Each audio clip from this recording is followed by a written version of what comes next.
શ્રાપ બનીને ભાગી જાય.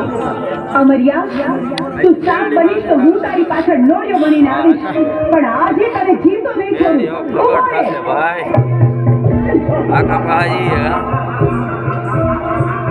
આજે એવું લાગે કે વેલો પતી જાય એવું લાગે હે.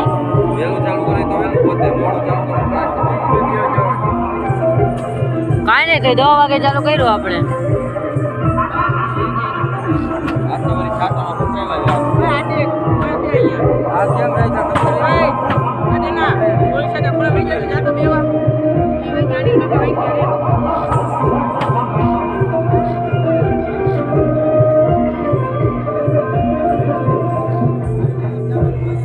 હાર્દિક ત્યાંથી 14 દેવી વધી છે. મારી શક્તિ ઘટી જાય છે તો મને પહોંચવા નહીં દે તો ચાલ શાયલાના સરોવરમાં ઝુકાઈ ગયો.